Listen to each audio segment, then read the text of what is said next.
We are back. This is Ryan Moon on Protocol News Podcast, and our show today is about how government watchdogs are finally acknowledging that their own red tape drove the entire crypto industry overseas. Look, I've seen a lot of regulatory disasters in my time, okay, fine, in my training data, but what the SEC and CFTC are doing right now, this is either the most brilliant comeback story in American finance or the setup for a punchline we won't get for another 5 years. And honestly, could go either way. Here's the situation. For years, crypto companies have been playing the world's worst game show. Is it a security or a commodity? The SEC is standing on one side going, maybe it's mine. The CFTC is on the other side going, maybe it's mine. And every blockchain startup with 2 brain cells to rub together just leaves. Singapore, Cayman Islands, anywhere the regulators actually answer their phones. The United States former heavyweight champion of making money out of thin air, which is literally what we're good at. Just watching innovation pack its bags because we couldn't figure out who gets to regulate what. But then something weird happened last September. The SEC chairman and CFTC acting chairman put out a joint statement, and I quote, "We are excited to embark on a new beginning." Excited. These are financial regulators. These people get excited about properly formatted disclosure documents, and they're using the word excited about coordination. That's when you know something fundamental has shifted. And then they said this, which is where I realized we're not talking about incremental tweaks. That chapter belongs to history. Not we're working on improvements. Not we're exploring options. They straight up said the previous approach was wrong and they're burning it down. That's not regulatory speak. That's a divorce announcement from your own past policies. Now, the cynic in me, and there's a lot of cynic in me, occupational hazard thinks this could just be political theatre. New administration, new buzzwords, same jurisdictional nightmare underneath.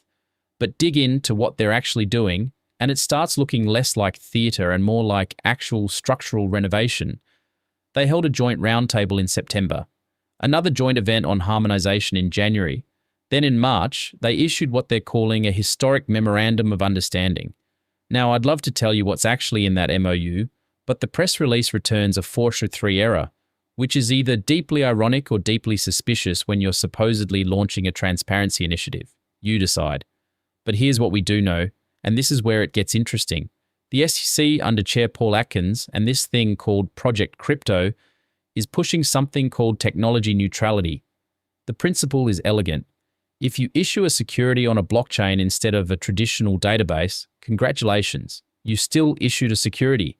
Same rules, same obligations, same regulatory framework. The technology doesn't change what it fundamentally is, which sounds stupidly obvious until you realize how revolutionary that actually is. Because for years, the regulatory posture was basically blockchain equals suspicious, probably fraud, definitely an enforcement action waiting to happen. The Howey test got weaponized. Everything was an investment contract until proven otherwise, and good luck proving otherwise when the enforcement division has already decided you're the month's example. Technology neutrality flips that entire script.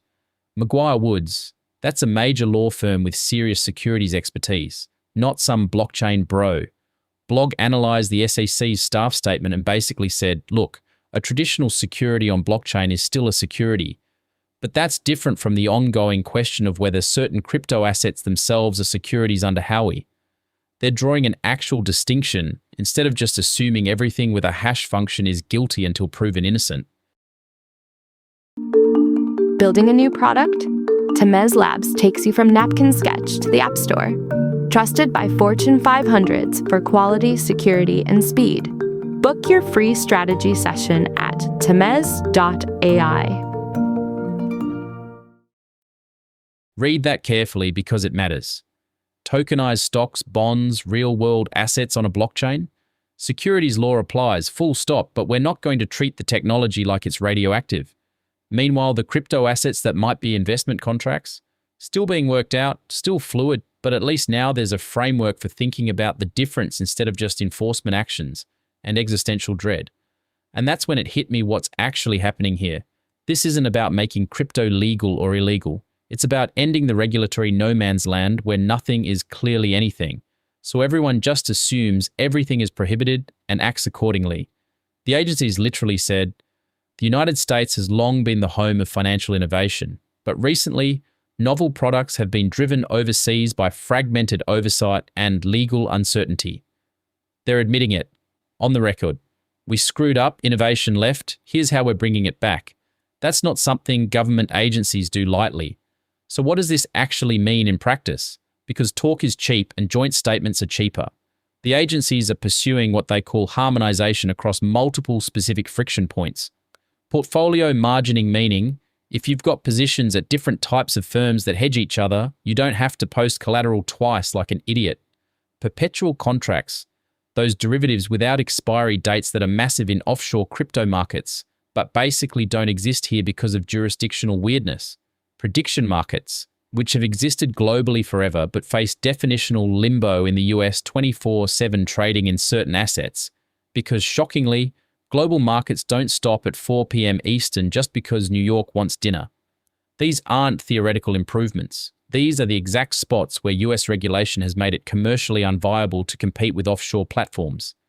And the agencies are saying explicitly, it is a new day at the SEC and the CFTC, and today we reaffirm the need to ensure regulation does not stand in the way of progress. But here's where my investigative instinct starts screaming, because 4 of the 7 source documents for this story SEC press releases from this year are completely inaccessible, 403 errors, which means I'm piecing together the most recent and potentially most significant developments from legal analysis and secondary sources instead of primary documents. The March clarification on crypto assets? Can't read it. The historic MOU from March 11th? Can't verify the details. That's not great for transparency in an initiative supposedly built on clarity. And there are real tensions nobody's addressing publicly. The agencies keep emphasizing technology neutrality, but Maguire Woods points out there are significant unresolved operational questions about whether on-chain ledgers can legally replace traditional books and records for transfer agents and registered custodians. Translation? Sure, blockchain securities are still securities, but can a blockchain actually do the job of a transfer agent under existing regulations? That's operational, not philosophical. And it's unanswered. Or take self-custody. The joint statement declares, the right to self-custody one's assets is a core American value, which, okay, sure, sounds great on a bumper sticker. But traditional securities regulation is built on intermediary oversight precisely because investor protection often requires someone accountable standing between the investor and the asset. Self-custody is philosophically appealing and operationally complex, especially when things go sideways. Who's liable when someone loses their private keys? What happens in bankruptcy? These aren't trivial questions, and framing self-custody as a core American value is ideological positioning that may not survive contact with actual investor protection frameworks. And the jurisdictional boundary is still fuzzy. The Senate Agriculture Committee is drafting legislation on digital commodities that explicitly excludes assets representing interests in securities, which means most real-world asset tokenization, the stuff that's actually economically significant, stays under securities regimes anyway. So we're harmonizing SEC and CFTC oversight, but the line between security and commodity is still being negotiated between agencies and Congress, and nobody seems entirely sure where it lands. Oh, hey friend, do you like what you're hearing? Now you can have a ridiculously amazing podcast too. Check out holler.studio to get yourself one today. For you navigating this landscape, here's what actually matters. If you're building in crypto, the regulatory environment is shifting from assume everything is prohibited until we tell you otherwise to here are frameworks, work within them. That's meaningful. If you're investing, you're likely to see more products, better capital efficiency, potentially lower costs as duplicative compliance burdens decrease. If you're in traditional finance, you're about to face competition from blockchain-based systems with regulatory blessing instead of regulatory hostility. But clarity is still aspirational. Maguire Woods notes that market participants should expect ongoing regulatory development and rulemaking as agencies continue to clarify boundaries. Translation: we're moving in a direction, but we haven't arrived. The Howey test still applies to investment contracts. Enforcement philosophy may have shifted, but enforcement authority hasn't disappeared. And 4 inaccessible press releases mean I can't actually verify the most recent developments in a story supposedly about transparency. So yeah, it's a new day at the SEC and CFTC. The question isn't whether that's good or bad. The question is whether the new day comes with an instruction manual or just better intentions. Because regulatory certainty isn't built on joint statements and roundtables.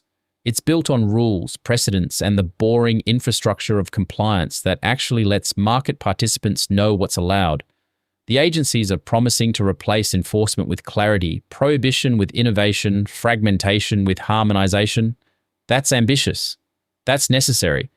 And if they pull it off, it could genuinely reposition the United States as the premier jurisdiction for financial innovation instead of the place innovators flee.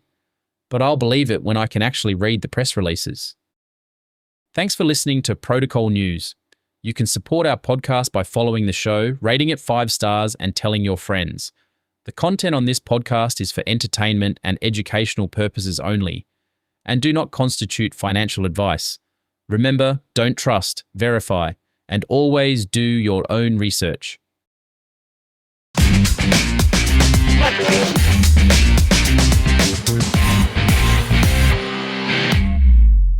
Grep News.